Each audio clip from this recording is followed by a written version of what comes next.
Assalamualaikum warahmatullahi wabarakatuh.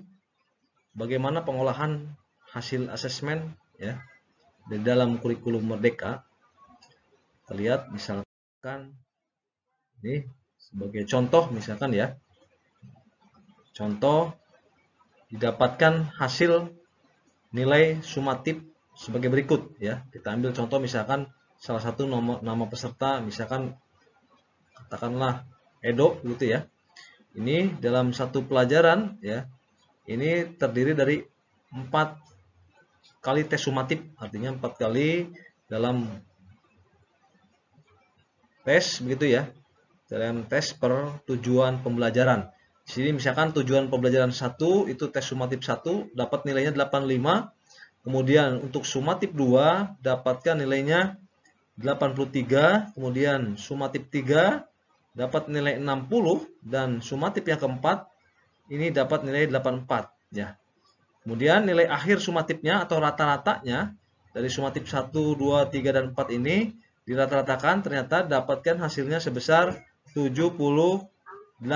Nah, kemudian ini hasil sumatifnya ya, rata-rata sumatifnya. Kemudian di sumatif akhir semester misalkan diadakan tes ya. Diadakan tes nilainya adalah sebesar 75. Nah, jadi nilai akhir sumatif sumatif akhirnya di sumatif akhir semesternya karena ini hanya ada tes saja, tidak ada non tes begitu ya. Maka nilainya sebesar sama yaitu 75.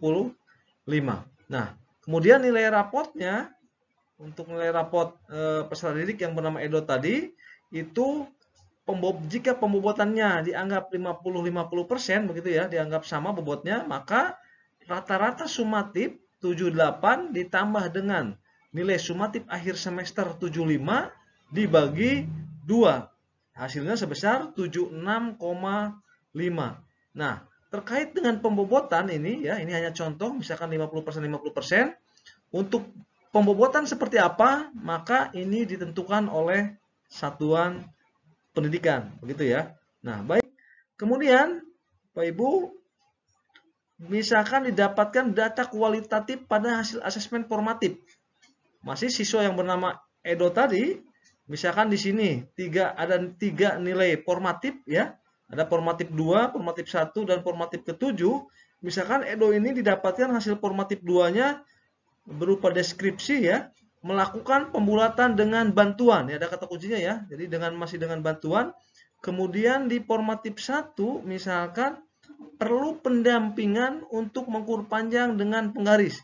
Jadi di sini masih perlu pendampingan hasil formatif begitu ya. Kemudian di formatif 7 didapatkan sudah mampu menggambar sisi sejajar dengan berpotongan.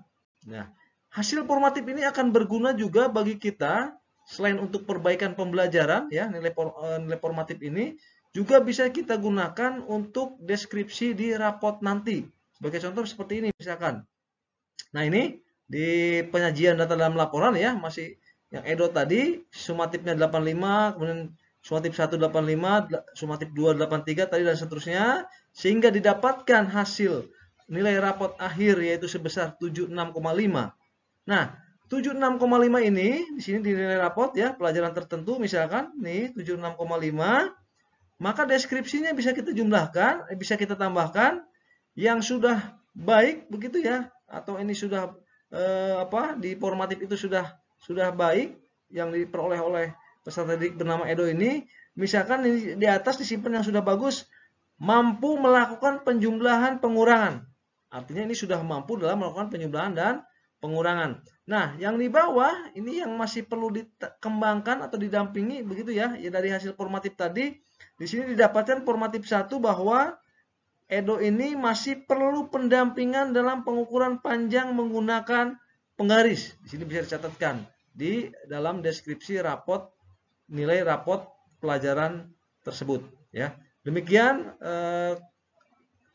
tentang pengolahan asesmen ya.